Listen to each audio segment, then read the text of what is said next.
Good afternoon, everyone. The leading powers on this planet that are controlling our societies knew this grand solar minimum was going to manifest around this time.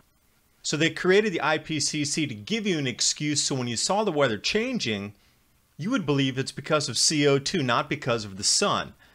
Here's the forecast and how the intensification is going to play out over the next couple of years. We are out of time, and they are still playing games. More countries caught manipulating their climate data. Australia, Paraguay, and Switzerland. Homogenization of data shows higher temperatures. Also with Australia, there's that crossover point there as well. They've been trying to mask this mid-century warming in the 1900s. Sea ice has actually gained since last year. And now it's the 11th warmest April on record. I thought it was supposed to warm into infinity. And it's all downward from here. The more cosmic rays there are, the more cloud formation.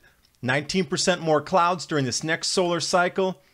And I cannot ingrain to you enough what this chart means to your life and the intensification and the rapid onset of weather change that's going to engulf this planet in the last half of 2017 and 2018.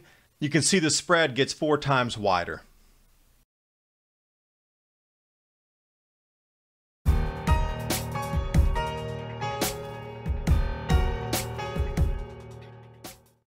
And as we progress through solar cycle 25 and 26, this was known information previously that these types of weather changes were going to occur in the grand solar minimum.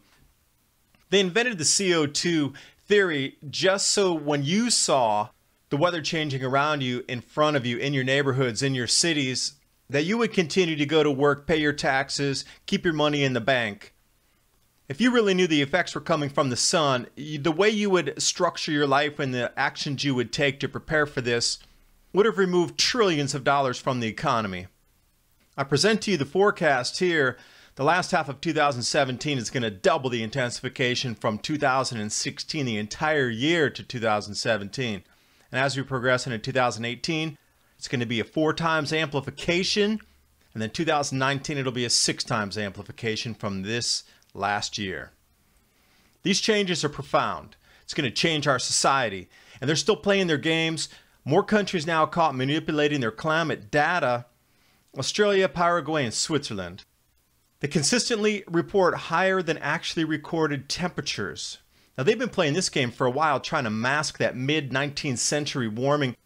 Cooling from 1940 downward to 1970 barely stands out in the GIS NASA data, huh? Now as we look at Switzerland, it's defying the predictions of the IPCC. Real thermometers in Paraguay have been adjusted by NASA. Time's up for the IPCC. The lies can only go on for so long. People are waking up. Case in point, Switzerland. They started to homogenize and massage the data, but you can always see the sets are higher on the homogenization than the raw data. Australian Bureau of Meteorology also forced to admit it adjusts temperatures. Raw data versus homogenization, that is a huge, huge difference. One showing cooling, one showing warming. And it's even more profound at Darwin Airport. Minus 0.07 per century, minus 1.2 C rise in temperature.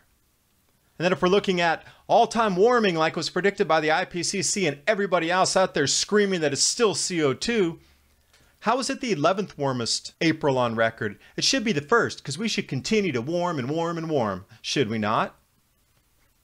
Except for galactic cosmic rays increasing 19% over the next solar cycle. Wow, that's going to be a lot of cloud cover. It's going to be a lot of albedo effect, a lot more snow. So let's take a look at March, to go back 1 month and see if the temperatures are any different. 2016, 0.73, down to 0.19, 2017. Let's take a look at 2015, 16, and 17. It was at 0.18, and then we had that El Nino spike, and now it's down. I am predicting, this is my own personal opinion, that it's going to go much lower next year as we progress deeper into this grand solar minimum. The amount of galactic cosmic rays forming more clouds, 13%. Now we're seeing these atmospheric compression events everywhere on this planet. Snows, floods, winds, it's everywhere. And it's going to increase another 19% in the next solar cycle. You can see it's just an up and up progression. This would make sense why the sea ice extent for May 25th, 2017 has actually grown since 2016, contrary to what they're showing you and talking about in the news. We're back to nearly baseline of what it was in 1981. Just a few 100,000 square kilometers less. That's it. And then next year it's going to roll over and actually gain above the 30-year average. And the intensification will continue from that point forward. And as it does intensify, your lives are going to drastically change. Your food prices are going to get so high, you're going to see the ushering in of cryptocurrency to take over where all the fiat currencies collapse.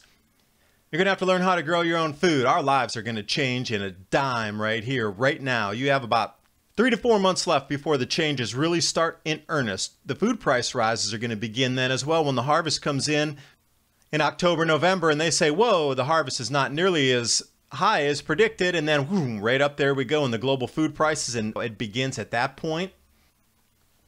And you're going to watch disposable income dry up, and you're going to see another 2008 event happen so fast based on food prices, not energy prices this time. But you know what? Everybody eats. Not everybody drove a car in 2008.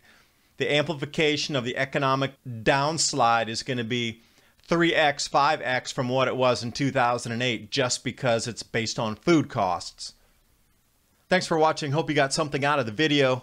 And as I talk about rising food prices, Bob Kudla at Trade Genius is following the grand solar minimum, also is trading on the losses or the gains on price depending where output is increasing or decreasing across this planet, country by country, continent by continent.